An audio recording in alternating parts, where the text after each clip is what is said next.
Hoje a gente vai fazer uma verdadeira análise forense de um evento que marcou a indústria química, o desastre na Nampal Resins. Essa imagem, ela fala por si só. É pura devastação. A gente está em janeiro de 2000 e uma explosão gigantesca acabou de destruir essa fábrica em Taiwan. E o custo humano foi o mais trágico de tudo. 2 trabalhadores morreram vítimas de queimaduras gravíssimas. Mas olha, como a nossa análise vai mostrar, isso não foi um simples acaso. Foi, na verdade, o resultado inevitável de uma cadeia de falhas.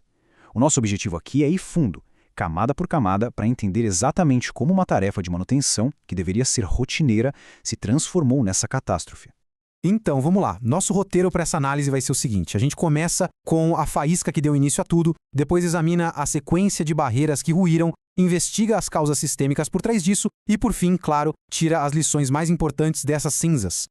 Ok, primeiro passo. Vamos entender o que exatamente aconteceu no momento da explosão.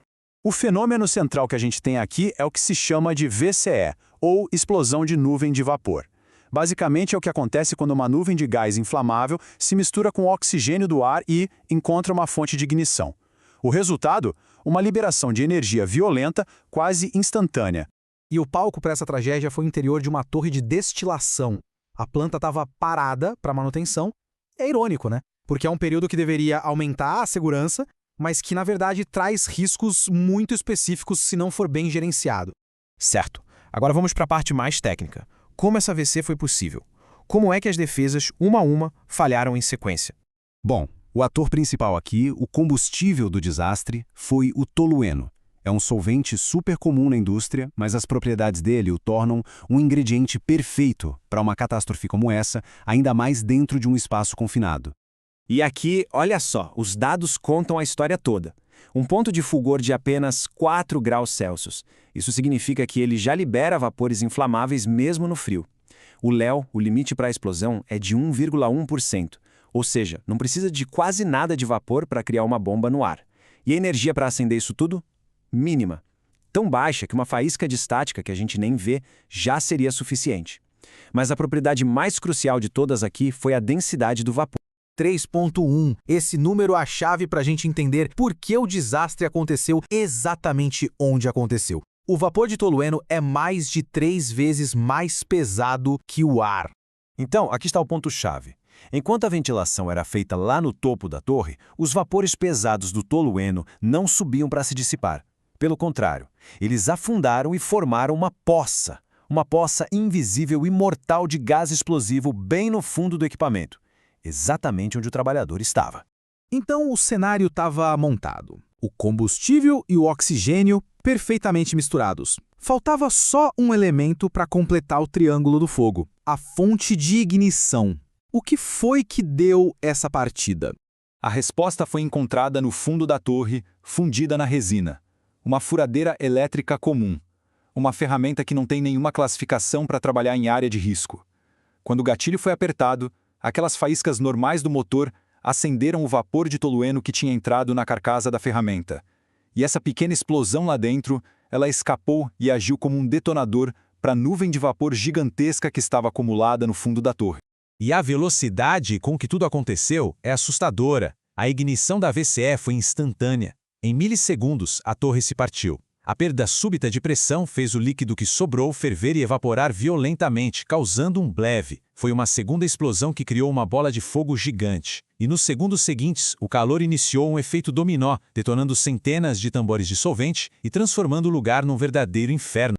A força da explosão foi simplesmente absurda. Pedaços da torre de aço, pesando centenas de quilos, foram arremessados como mísseis. Para se ter uma ideia, o fundo da torre, uma peça de metal maciço, foi encontrado a dezenas de metros de distância, em outro setor da planta.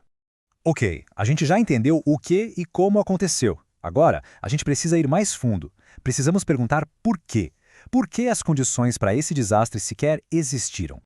Para entender isso, uma ótima analogia é o modelo do queijo suíço. A ideia é simples. Imagine que a segurança de um processo tem várias camadas de defesa, como fatias de queijo. Nenhuma defesa é perfeita, todas têm furos, que são as falhas. Um acidente grave acontece quando esses furos em todas as camadas se alinham perfeitamente, criando um caminho livre do perigo até a catástrofe. No caso da Nanpao, os furos eram muitos e, infelizmente, estavam perfeitamente alinhados.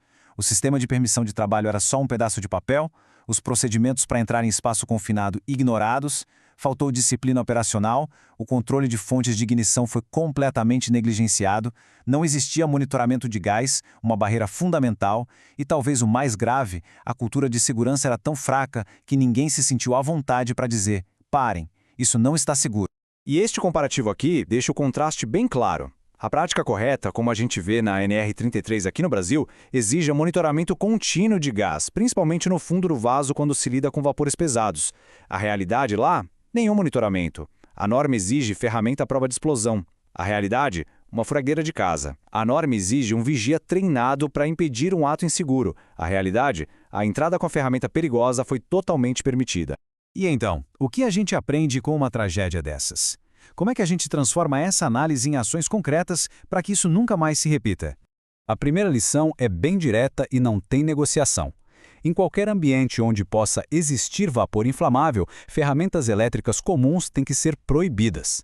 A única opção segura é usar ferramentas pneumáticas ou elétricas com certificação X, à prova de explosão. Isso é um controle básico de engenharia. A segunda lição é um mantra de segurança.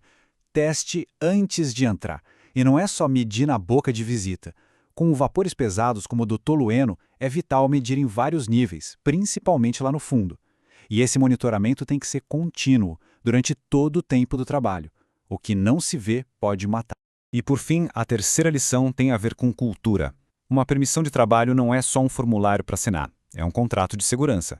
Ele precisa ser validado no campo e cada pessoa na equipe, do gerente ao operador, tem que ter e sentir que tem autoridade para parar o trabalho se vir algo errado, como uma furadeira inadequada sendo levada para dentro de um espaço confinado. No fim das contas, a tragédia da Nanpao Resins nos deixa com um pensamento muito poderoso. A mistura de tolueno, ar e uma faísca foi o que criou a explosão, sim. Mas o que transformou essa explosão numa catástrofe inevitável foi a complacência. E em ambientes de alto risco, a complacência é o catalisador mais perigoso que existe.